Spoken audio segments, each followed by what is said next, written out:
Do you ever feel like beating up that one annoying classmate? Would you like to see your friends beat each other to a nearly bloody pulp with some kind of magical fist? Maybe even shoot laser beams at people? Well, you can never have that, but you could start reading something with all that called unOrdinary. Yeah, I hate me too. So, here's why you should start reading that comic on Webtoon. If you're one for superheroes with superpowers, this type of comic would definitely be the perfect match for you. In an upper-class school full of chaotic, hormonal teenagers that don't know how to wipe their own butt, are beating each other to a pulp with their powers to determine their reputation in school, in this complete hierarchy. It's just like a normal high school, but with superpowers. It can range from shooting laser beams, to invisibility, to turning back the clock. It has everything in a bag of chips, and if I hear one comparison to that one shot,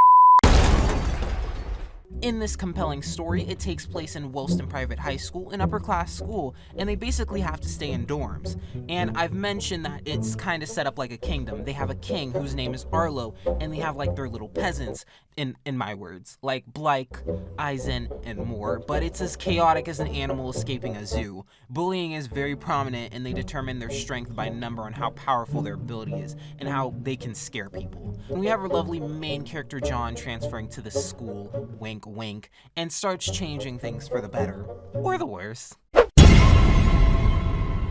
Our main character, the clown, John, transfers to this upper-class school, but basically he's powerless and is called a cripple and has to survive this school while befriending a top-tier student, Serafina, who's basically one of the most powerful students in the school, but they aren't ready for that conversation, and she might not be either. It's not like she might lose her powers or anything.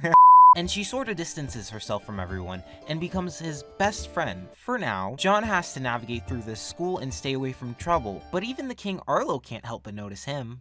The story can be very fast-paced and has a lot of fighting and rivals and friendships, and it's just amazing. If you really love superheroes, this is definitely the right approach for you to go to for this comic. But the comic is called unOrdinary, and I really recommend you to check it out and then download the Webtoon app as well. And if you want to subscribe to me, you can, it's optional, up to you. I do some pretty amazing stuff, you'll see me again. Bye!